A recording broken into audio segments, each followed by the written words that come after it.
நல்லது. இன்றைய நாளிலும் கூட நாங்கள் நம்முடைய ஹைடல்பர்க் கேட்டகிசம் தொடர் வேத படிப்பிலும் நாங்கள் கடந்த வாரம் கற்றுக்கொண்ட அந்த பகுதியிலிருந்து இது 2வது பகுதியாக இன்றைய நாள் படிப்பை நாங்க தொடர இருக்கிறோம். அப்ப நாங்க கடந்த வாரம் நாங்க படித்தோம். அ கடவுள் திரியேக தேவனாக, ரைட்? தேவன் ஒருவரே, ஆனால் அவர் திரியேக தேவனாக தன்னை வெளிப்படுத்தியிருக்கின்றார் என்றதை குறித்து நாங்க பார்த்து, அதை குறித்து வேத வசனங்களை நாங்க பார்த்து தியானிச்சிருந்தோம்.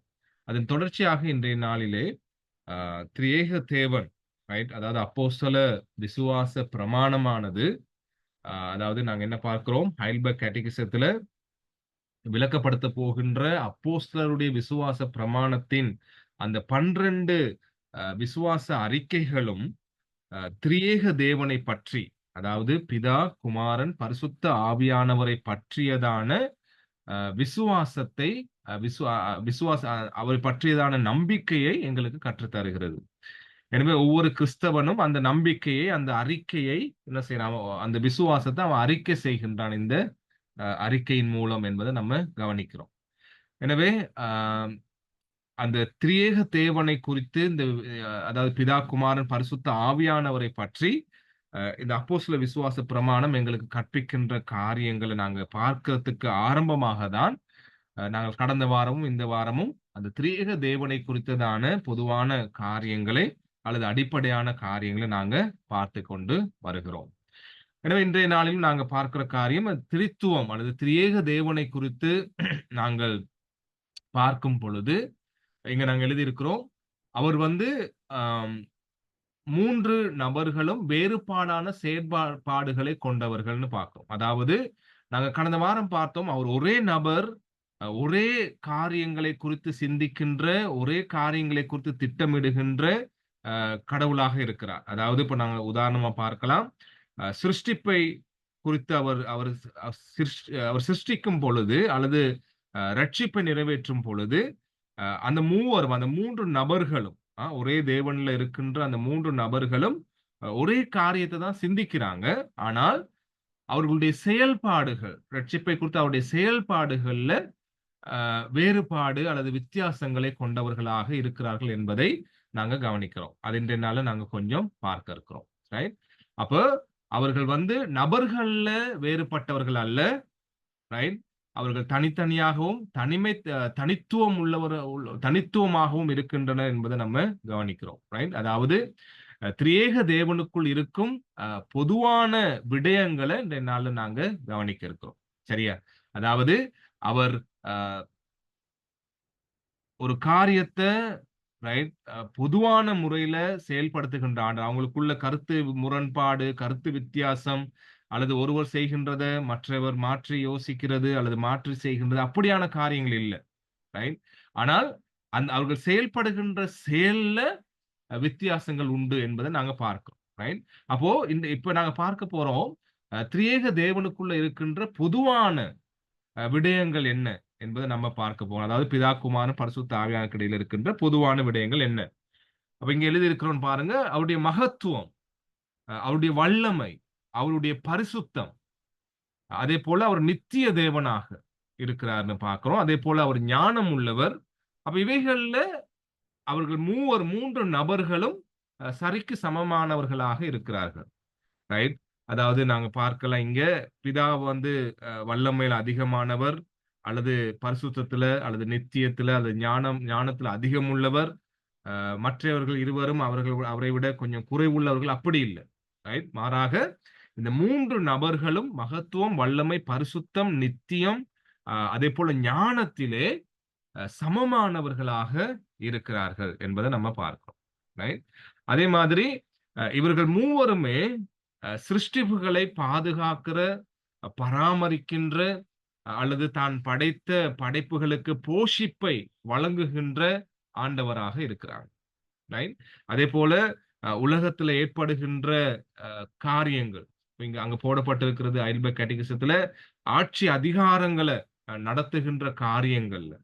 ரைட்? அதாவது ஆண்டவர் வரலாற்றுல செயல்படுகின்ற ஆண்டவர், உலகத்துல இருக்கின்ற ராஜாக்களையும் ராஜ்யங்களையும் ஏற்படுத்துகின்றவரும் அவைகளை தள்ளிவிடுகின்றவருமான ஆண்டவராக அவர் இருக்கிறார். ரைட்? எனவே திரியேக தேவன், பிதா, குமாரன், பரிசுத்த ஆவியானவராகிய தேவன், ரைட்? இந்த நபர்கள் ஆ என்ன செய்றாங்க? சிருஷ்டிப்பை பாதுகாக்கின்ற, பராமரிக்கின்ற, போஷிக்கின்ற, அதேபோல இந்த ஆட்சி அதிகாரங்களை தன்னுடைய சித்தத்தின்படி நடத்துகின்றவர்களாக அவங்க இருக்கிறாங்க. ரைட்? அதேபோல திருச்சபையை ஒன்று கூட்டுதல். இல்ல நம்ம பார்க்கிறோம் அப்போஸ்தலர்ல கிறிஸ்து இயேசுவின் இரத்தத்தினாலே கடவுள் என்ன செய்றாரு? திருச்சபைக்கு மக்களை, ரட்சிக்கப்பட்டவர்களை தேவன் திருச்சபையில இணைக்கிறார், சேர்த்து வருகின்றார் என்பதை நம்ம பார்க்கிறோம். அப்போ அ பிதா, குமாரன், பரிசுத்த ஆவியானவராகிய தேவன் என்ன செய்றாங்க?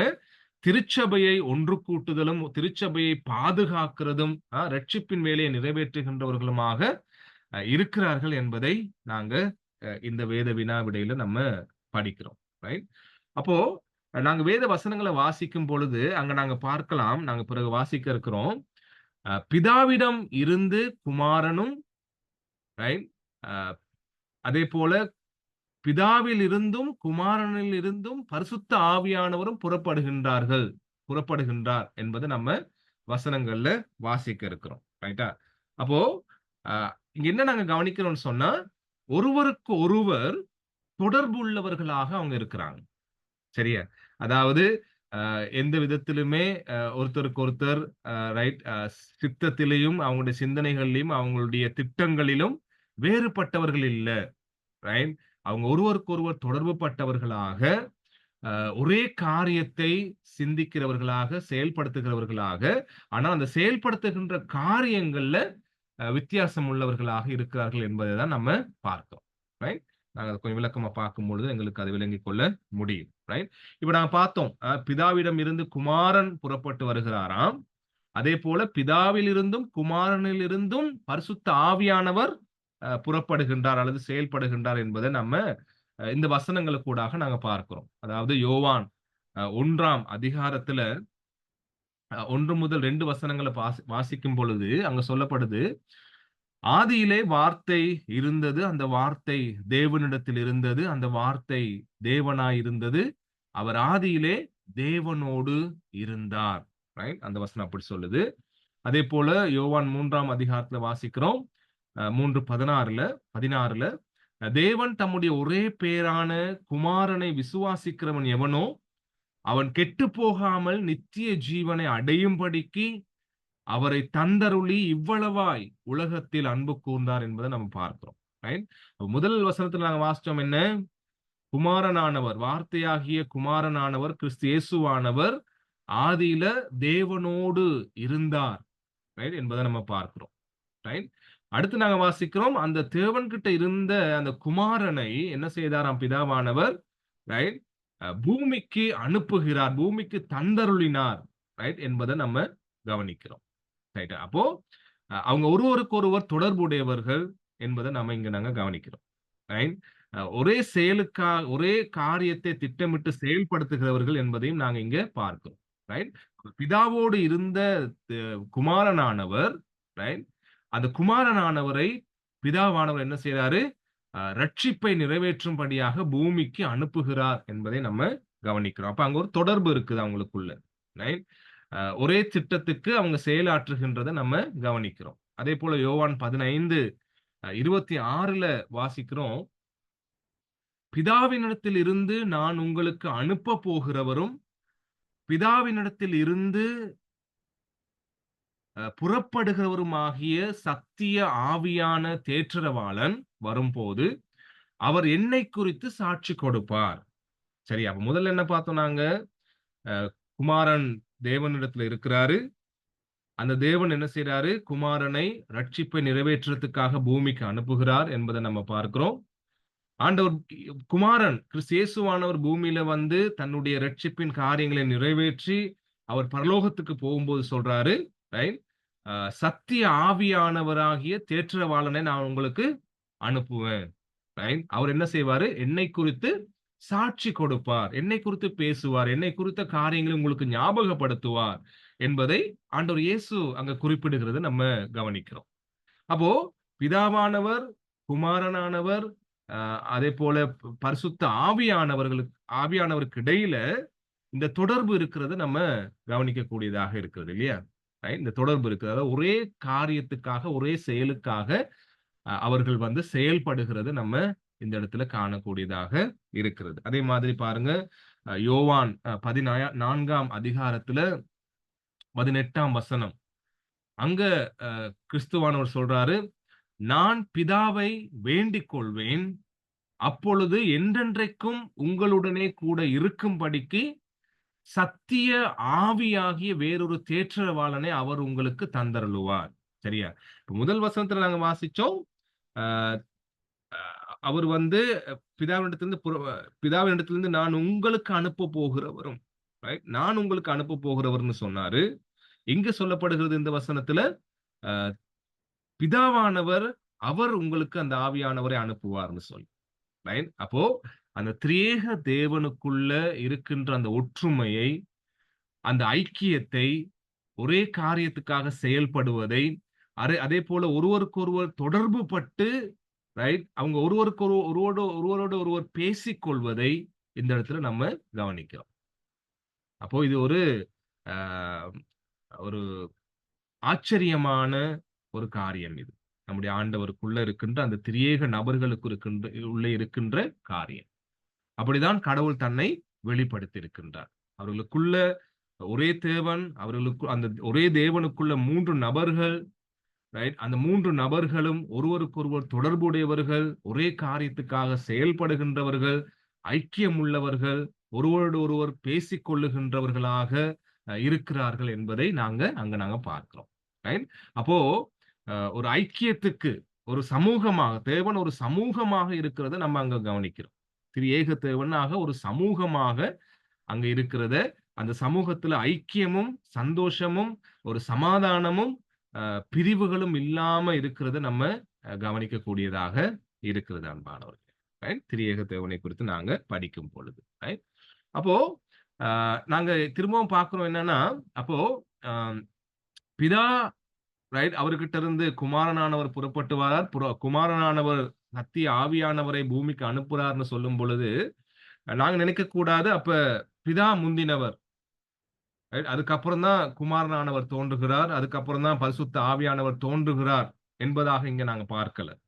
மாறாக நாங்க கவனிக்கிற விஷயம் என்னன்னா, அவங்க இருக்கிற ஒழுங்கு, அதாவது இப்ப பிதா பெரியவர், குமாரன் கொஞ்சம் சிறியவர், பரிசுத்த ஆவியானவர் அதை விட கொஞ்சம் சிறியவர் என்று அந்த ஒழுங்குல பார்க்கல. பிதா, குமாரன், பரிசுத்த ஆவியானவர் சொல்லி 1 2 3ன்னு சொல்லும் பொழுது நாங்க என்ன பார்க்கணும்னு சொன்னா, அந்த திரியேக தேவன் எப்படி இருக்கின்றார் என்ற ஒழுங்கை தான் நாங்க இங்க பார்க்கிறோமே ஒழிய, இங்க உயர்வு தாழ்வை நாங்க இங்க பார்க்கல.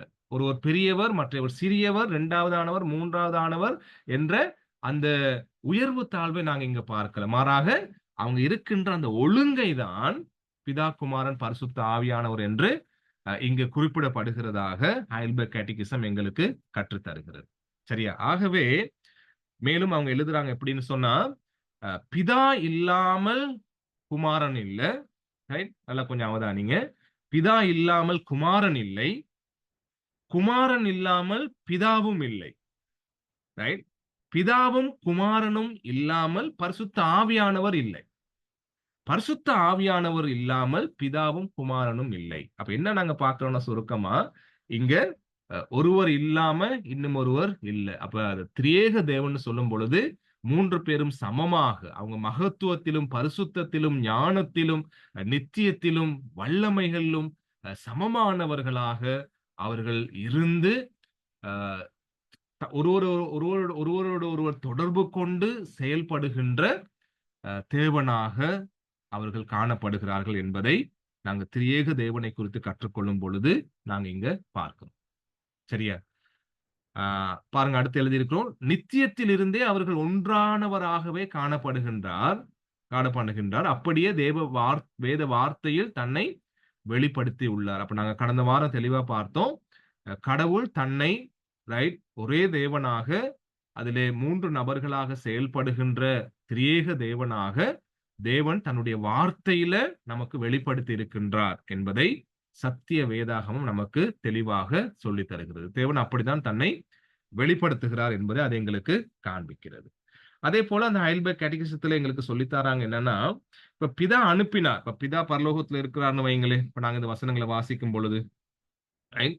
இப்ப பிதாவானவர் என்ன செய்றாரு? குமாரனை பூமிக்கு அனுப்புகிறார். குமாரன் தன்னுடைய செயல்கள் எல்லாவற்றையும் செய்து பரலோகத்துக்கு போயிட்டு பரிசுத்த ஆவியானவரை அனுப்புகிறார்ன்னு சொல்லும் பொழுது, அது என்னத்த காண்பிக்குதுன்னு சொன்னா, ஆ பிதாவினுடைய திட்டத்தை ரைட் குமாரன் நிறைவேற்றுகின்றார் என்பதை காண்பிக்கிறது. அனுப்பினார்ன்னு சொல்றாங்க இல்லையா? அந்த அனுப்பினார் என்பதை என்னத்த காண்பிக்குதுன்னா, பிதாவின் ரட்சிப்பின் திட்டத்தை குமாரன் நிறைவேற்றினார் என்றதை அர்த்தப்படுத்துகிறது. ரைட்? அதேபோல குமாரன் பரிசுத்த ஆவியானவரை அனுப்புகிறார் என்பதை சொல்லும் பொழுது என்னத்தை காண்பிக்குது? அ பிதாவின் திட்டத்தை குமாரன் நிறைவேற்றுகின்றார். அந்த குமாரன் நிறைவேற்றின காரியத்தை ஞாபகப்படுத்தும்படியாக அதற்குரிய நம்பிக்கையை மக்கள் மத்தியில ஏற்படுத்தும்படியான ஊழியத்தை ஆவியானவர் ஆரம்பிக்கிறார் என்பதை அந்த இடத்துல சொல்லப்படுகிறத நம்ம கவனிக்கிறோம். அப்ப நாங்க நினைக்கக்கூடாது, இப்ப திரியேக தேவனாக இருக்கிறார். அந்த திரியேக தேவன்ல இருந்து ஆண்டவர் இயேசு கிறிஸ்து பூமிக்கு வரும் பொழுது, அவர் அந்த திரியேக தேவன்ல இருந்து பிரிந்து பூமிக்கு வந்தாரு என்று நம்ம நினைக்கக்கூடாது. அதே போல பரிசுத்த ஆவியானவர் அந்த திரியேக தேவன்ல இருந்து பிரிந்து பூமிக்கு வந்தார் என்று நினைக்கக்கூடாது. ரைட்? ஏன்னு சொன்னா, அவங்க பூமிக்கு வந்த பொழுதும், பூமியில அவர் எல்லா காரியங்களையும் செயல்படுத்தின போதும், அவர் திரியேக தேவனாகவே அவர்கள் செயல்படுகிறார்கள் என்பதை இந்த சத்தியம் எங்களுக்கு சொல்லித் தருகிறது. ரைட்? பரலோகத்துல இருக்கின்ற தேவன் ரைட் எப்படி திரியேக தேவனாக இருக்கிறார் என்பதை வேதம் வெளிப்படுத்துகிறதோ, அதே போல அனுப்பின பொழுதும் கூட அவர்களுடைய செயல்களை செய்யும்படி குமாரனானவர் மாம்சமாக வந்த போதும் கூட அவர் திரியேக தேவனாகவே இருக்கிறார் என்பதை அது எங்களுக்கு காண்பிக்கிறது. சரியா? அது அங்க உறுதிப்படுத்துற வசனம் என்னன்னா பாருங்க, யோவான் 3ஆம் அதிகாரம் 13ஆம் வசனத்துல ஆண்டவர் இயேசு சொல்றாரு, பரலோகத்தில் இருந்து இறங்கினவரும் பரலோகத்தில் இருக்கிறவருமான மனுஷகுமாரனை அல்லாமல் பரலோகத்துக்கு ஏறினவன் ஒருவனும் இல்லை. ரைட்? இப்ப இந்த முதல் வரிகள்ல பாருங்க 2 காரியத்தை நம்ம பார்க்கிறோம். ஆண்டவர் இயேசு சொல்றாரு, நான் பரலோகத்திலிருந்து இறங்கினவர். ரைட்? அப்ப மக்களுக்கு சொல்றாரு, உங்க முன்னுக்கு நின்று கொண்டிருக்கிற நான் பரலோகத்திலிருந்து இறங்கினவர். அதே மாதிரி என்ன சொல்றாரு அடுத்த சொல்ல, பரலோகத்தில் இருக்கிறவருமான மனுஷகுமாரன். சரியா? அப்ப அது என்னத்த காண்பிக்கிறான்னு சொன்னா, அந்த திரியேக தேவனாக அதுல அந்த குமாரனாக தான் இருப்பதை அவர் உறுதிப்படுத்துகிறார் என்பதை ஹைல்பர்க் கேட்டகிசம் எங்களுக்கு கற்றுத் தருகிறது. ரைட்டா? அவர் பூமியில இருந்தாலும் அவர் அந்த திரியேக தேவன்ல பரலோகம்னு சொல்லும் பொழுது தேவன் பிரசன்னமாக இருக்கின்ற அல்லது தேவன் இருக்கின்ற இடம் அல்லது தேவன் அந்த இடத்திலும் அவர் இருக்கின்றார் என்பதை அது எங்களுக்கு காண்பிக்கிறது. சரியா? அப்ப இந்த சத்தியத்தை அறியறது ரொம்ப முக்கியம். நாங்க இன்னைக்கு சுருக்கமா தான் இந்த சத்தியத்தை பார்க்கிறோம். அப்ப இந்த சத்தியத்தை ஒரு கிறிஸ்தவன் அறிந்து கொள்வது முக்கியம் என்பதை ஹைல்பர்க் கேட்டகிசம் எங்களுக்கு கற்றுத்தருது. ஏன் முக்கியம் என்பதை அவங்க வரிசைப்படுத்துறாங்க. அதுல முதலாவது நாங்க பார்க்கிறோம் என்னன்னா, பிதாவாகிய தேவனை அறியாமல் யாரும் என்ன செய்ய முடியாதாம்? ரட்சிப்படைய முடியாது. ஆகவே இந்த திரியேக தேவனை குறித்ததான சத்தியம் மிக முக்கியம். ரைட்? பிதாவாகிய தேவனை ஒருவன் அறியாட்டி அவன் ரட்சிப்படைய முடியாது. வசனம் சொல்லுது எந்த வசனம்? யோவான் 17:3. ஒன்றான மெய்தேவனாகிய உம்மையும் நீர் அனுப்பினவராகிய கிறிஸ்துவையும் அறிவதே நித்திய ஜீவன். அப்ப ரட்சிப்படைய நித்திய ஜீவனை அடையும்படியாக ஒரு மனிதன் அந்த மெய் தேவனை அறிந்திருக்க வேண்டும். அந்த திரியேக தேவனை அறிந்திருக்க வேண்டும். அப்ப திரியேக தேவனை அறியாத, திரியேக தேவனை விசுவாசியாத, நம்பாத மனிதன் என்ன செய்ய முடியாது? ரட்சிப்படைய முடியாது என்பதை நம்ம பார்க்கிறோம். அப்போ திரியேக தேவனை குறித்ததான அறிவும் அல்லது நம்பிக்கையும் ஒரு மனுஷனுக்கு ரட்சிப்படைவதற்கு மிகவும் முக்கியம் என்பதை நாங்க பார்க்கிறோம். அடுத்து நாங்க கவனிக்கிறோம், குமாரன் இல்லாமல் பிதாவை யாரும் அறிய முடியாது. முதல்ல பார்த்தோம் பிதாவை அறியாம ரட்சிப்பு இல்லைன்னு சொல்லி. 2வது இங்க நாங்க பார்க்கிறோம், குமாரன் இல்லாம பிதாவை ஒருவரும் யாரும் அறிய முடியாது. ரைட்? வசனம் சொல்லுது பாருங்க, யோவான் 1:18 தேவனை ஒருவனும் ஒரு காலும் கண்டதில்லை, பிதாவின் மடியில் இருக்கிற ஒரே பேரான குமாரனே அவரை வெளிப்படுத்தினார். சரியா? அப்ப பிதாவை அறியணும்னு சொன்னா, ரைட், அதை வெளிப்படுத்துவது யாரு? குமாரனானவர், கிறிஸ்து இயேசுவானவர். அப்போ திரியேக தேவனுடைய செயல்பாடு, அவரை குறித்ததான நம்பிக்கை, விசுவாசம் ஒரு கிறிஸ்தவனுக்கு மிக அவசியம் என்பதை நாங்க, இந்த சத்தியம் மிக அவசியம் என்பதை வேதாகமத்தினூடாக நாங்க பார்க்கிறோம். அப்ப தேவனை அறியாட்டி ரட்சிப்பில்ல. அந்த தேவனை எங்களுக்கு அறிய வைக்கிறது குமாரன் இயேசு கிறிஸ்துவானவர். அவர் சொன்னார் இல்லையா, என்னை அல்லாமல் ஒருவனும் பிதாவினிடத்தில் வரான் என்று சொன்னார். அப்ப அவர்தான் பிதாவை எங்களுக்கு வெளிப்படுத்துகின்ற கர்த்தராக இருக்கின்றார் என்பதை பார்க்கிறோம். ரைட்? அதே மாதிரி சில வசனங்கள் சொல்லுது பாருங்க. 1 யோவான் 2:23 குமாரனை மறுதலிக்கிறவன் பிதாவை உடையவன் அல்ல, குமாரனை அறிக்கை இடுகிறவன் பிதாவையும் உடையவனாய் இருக்கிறான். சரியா? அப்ப யாரெல்லாம் கிறிஸ்து இயேசுவை மறுதலிக்கிறார்களோ அவங்க யாரை உடையவர்களா இல்லையா? பிதாவை உடையவன் அல்ல. அப்ப கிறிஸ்து இயேசுவை மறுதலிக்கிறவன், கிறிஸ்து இயேசுவை நம்பாம போறவன் யாரை நம்பாம போறான்? பிதாவையும் நம்பாம போறான். அதாவது திரியேக தேவனை நம்பாம போறான் என்பதை இந்த வசனங்கள் எங்களுக்கு காண்பிக்கிறது. ரைட்?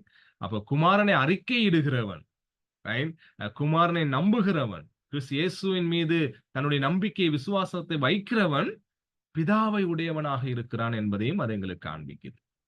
அப்போ அங்க இருக்கிற அந்த தொடர்பை பாத்தீங்களா? கிறிஸ்து இயேசுவுக்கும் பிதாவுக்கும் பரிசுத்த ஆவியானவருக்கும் இடையிலான அந்த தொடர்பு, அந்த திரியேக தேவனை இந்த வசனங்கள் எங்களுக்கு என்ன செய்து இன்னுமாக உறுதிப்படுத்தி அந்த சத்தியத்தை இந்த வசனங்கள் எங்களுக்கு வெளிப்படுத்துகிறதாக இருக்கிறத நம்ம பார்க்கிறோம். அப்போ ஒருவர் இல்லாம ஒருவர் இல்லை. ரைட்?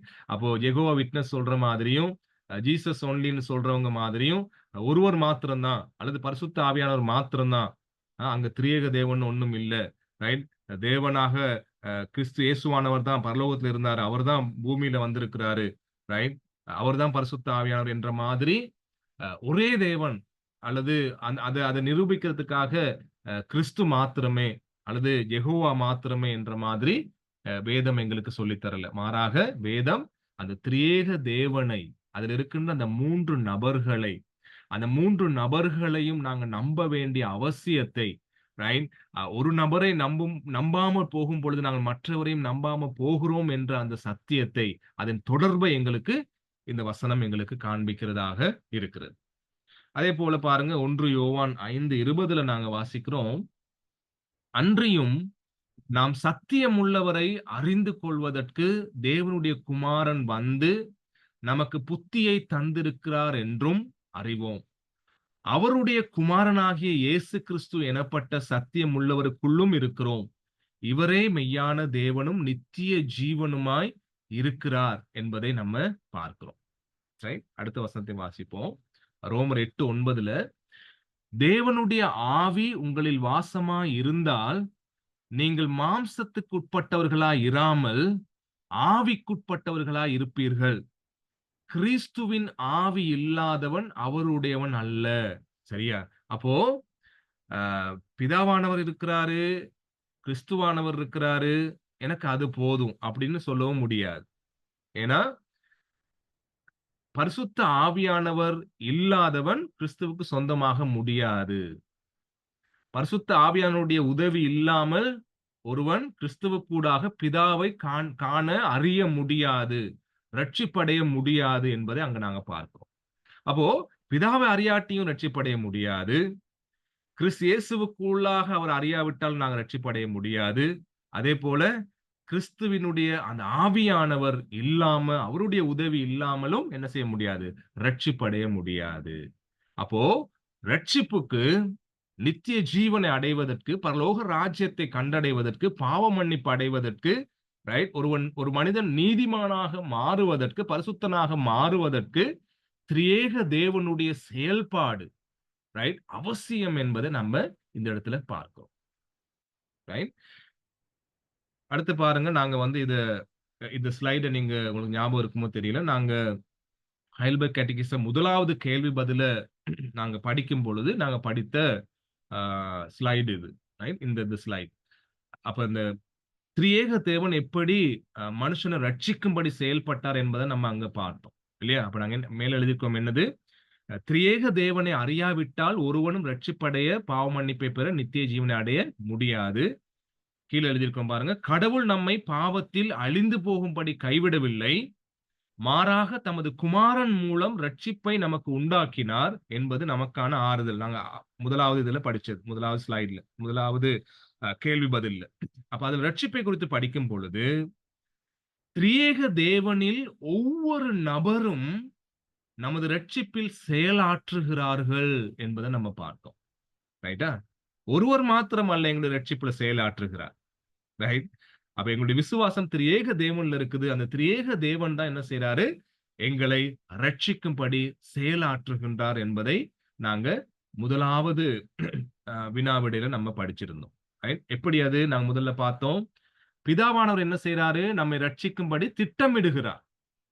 அப்ப நாங்க வேதத்துல வாசிக்கிறோம், உலக தோற்றத்துக்கு முன்னமே அவர் எங்களை தெரிந்து கொள்ளுகிறார். எங்களை ரட்சிக்கும்படியான திட்டங்களை தீட்டுகின்ற வேலையை பிதாவானவர் செய்கின்றார் என்பதை நம்ம பார்த்தோம்.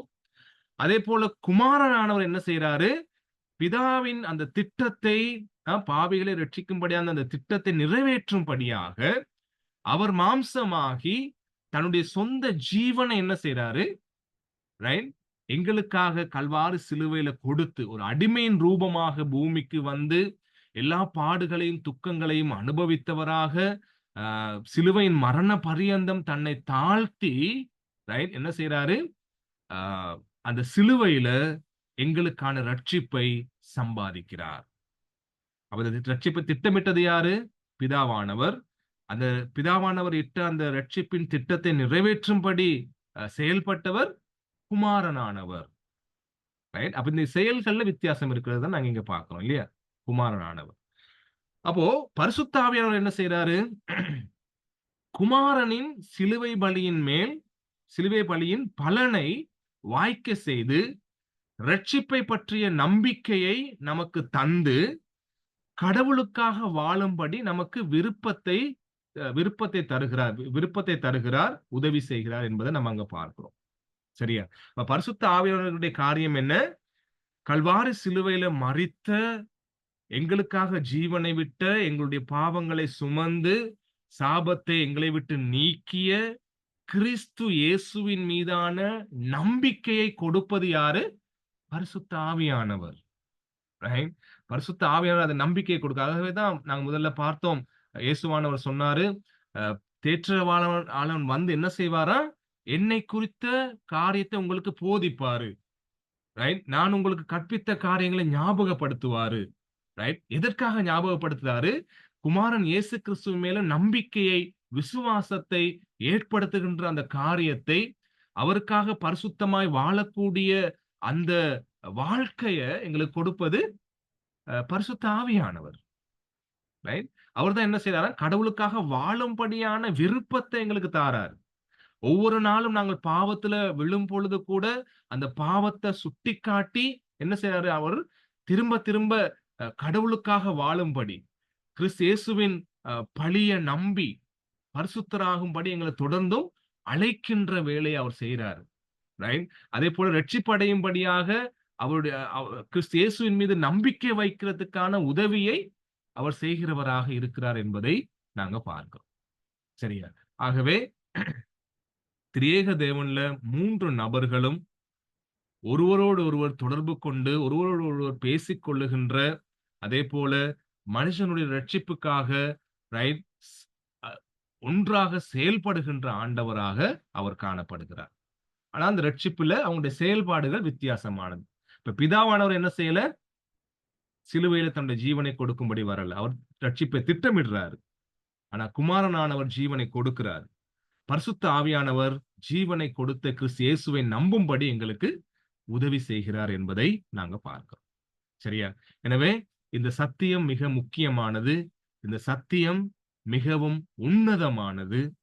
இந்த சத்தியத்தை எங்களுக்கு விளங்கிக் கொள்ள முடியாட்டி கடவுள் மேல இல்ல பிழை, அது எங்களுடைய பிழை, எங்களுடைய அறிவு குறைவுள்ளது. ரைட்?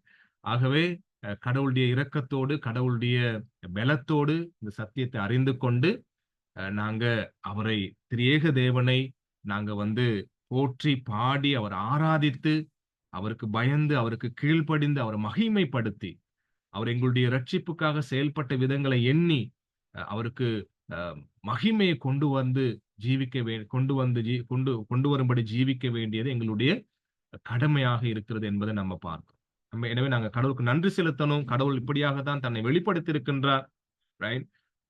அது கடவுளுடைய அனாதி திட்டமாக இருக்கிறது. அது அவருடைய ஞானம், அவருடைய எட்டாத எங்களுடைய அறிவுல, எங்களுடைய சிந்தனையில அதை புரிந்து கொள்ள முடியாத ஞானமாக இருக்கிறது என்பதை நாங்க அறிந்து, நாங்க பயத்தோடும் நடுக்கத்தோடும் தேவனை சேவிக்க வேண்டியவர்களாக நாங்க இருக்கிறோம்.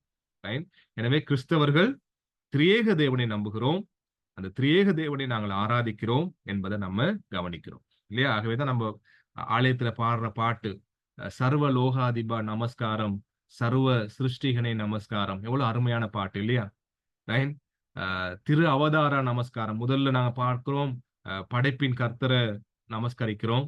இரண்டாவது திரு அவதாரா, எங்களுக்காக பூமியில் அவதரித்த ஆண்டவரை நமஸ்கரிக்கிறோம்.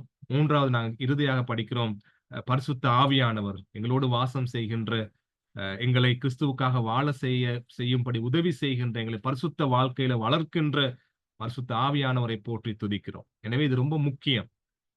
திரியேக தேவனை நாங்கள் கற்றுக்கொள்வதும் நம்முடைய பிள்ளைகளுக்கு கற்றுக் கொடுப்பதும் திருச்சபையில அதை குறித்து நாங்கள் தெரிந்து கொள்வதும் அவரை நமஸ்கரிப்பதும் மிகவும் முக்கியம் என்பதை நம்ம பார்க்கிறோம். அப்ப ஏன் நாங்க இந்த 2 வாரமா பார்த்தோம்?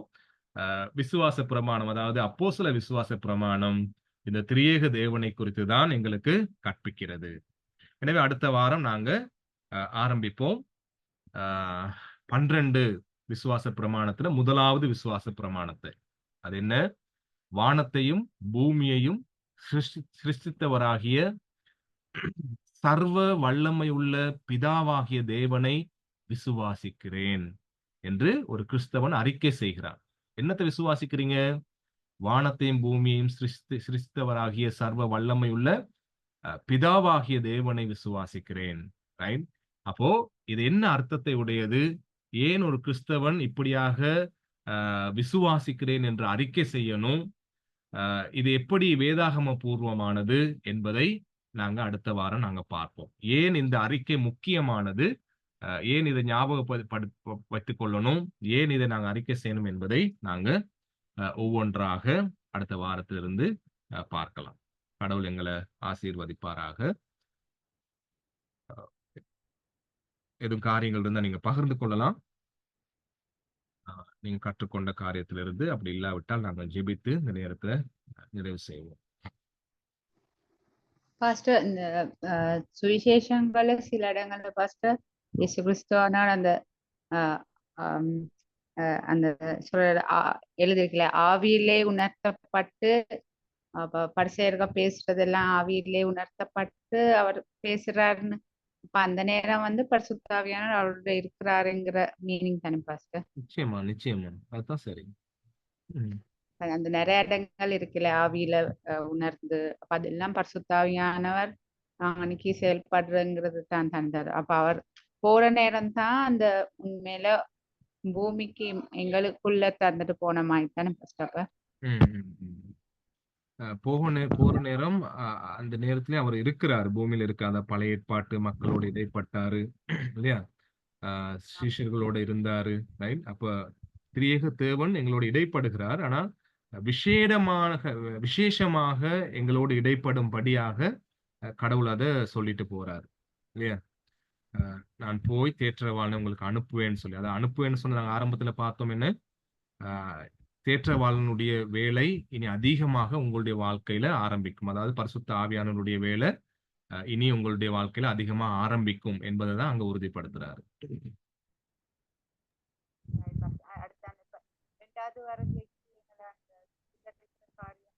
சவுண்ட் இப்ப கேட்கல. அதுல ஃபர்ஸ்ட் அந்த 2வது வருகை நேரம் அவர் முகமுகமா சந்திக்கிறதுக்கு எங்களை சுத்திகரிக்கிற வேலைகள் அதெல்லாம் அந்த பரிசுத்த ஆவியார் அப்படித்தான் தானே pastor?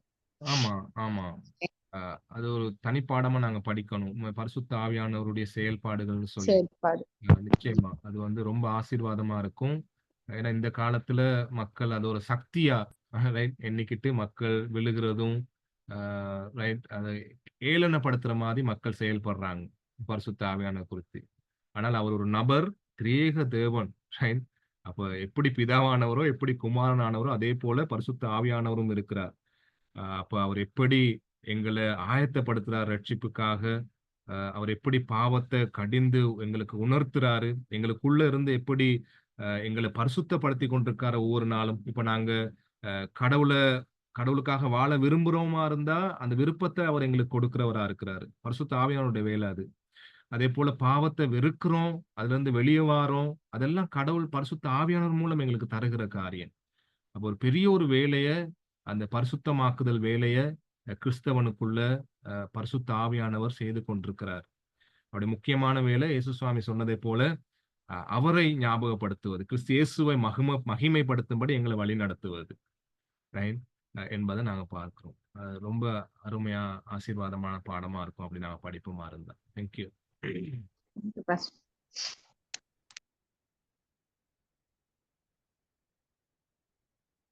Okay, Pastor. Thank you, Pastor. Okay, Mami. Thank you. Okay, thank you. நாங்க அப்ப ப்ரே பண்ணிடுவோம். ப்ரே பண்ணிட்டு நாங்க நிறைவு செய்யலாம். கிருபையில் ஐஸ்வர்யம் உள்ள நல்ல ஆண்டவரே, அருமையான இந்த நாளுக்காக உமக்கு நாங்கள் நன்றி சொல்லுகிறோம். கர்த்தாவே, உம்முடைய நாமம் பயங்கரமானது சுவாமி. ஆண்டவரே, உம்மை அறிகிற அறிவு ஆண்டவரே எங்களுக்கான ஜீவன் சுவாமி. ஆனாலும் எங்களுடைய அனுபவம், எங்களுடைய கல்வி அறிவு ஆண்டவர் இவைகளிலே, எங்களுடைய அனுபவம் இவைகளிலே உங்களை நாங்க புரிந்து கொள்ள முழுவதுமாக அறிந்து கொள்ள முடியாத ஆண்டவரே. எனவே கர்த்தாவே, நீர் எவ்வளவு பெரியவர், ஆண்டவரே நீர் எவ்வளவு மேன்மையானவர், உம்முடைய நாமம் ஆண்டவரே எவ்வளவு மகத்துவம் உள்ளது சுவாமி. இந்த திரியேக தேவன் என்ற அந்த சத்தியம் கர்த்தாவே எவ்வளவு உன்னதமானது. இப்படி அந்த சத்தியத்தை எங்களுக்கு காண்பிக்கும்படி உம்முடைய வார்த்தைகளின் மூலம் நீர் எங்களுக்கு வெளிப்படுத்தின எல்லா நன்மைகளுக்காக உமக்கு நாங்கள் நன்றி சொல்லுகிறோம் சுவாமி. பரிசுத்த ஆவியானவர் தாமே எங்களுக்கு அதிகமாய் உதவி செய்து இன்னும் அதிகமாய் உம்மை புரிந்து கொண்டு ஆண்டவரே நாங்கள் பயத்தோடும் நடுக்கத்தோடும் உம்மை சேவித்து வாழ தேவன் தாமே எங்களை ஆசீர்வதிக்க வேண்டுமாறு நாங்கள் ஜெபிக்கிறோம்.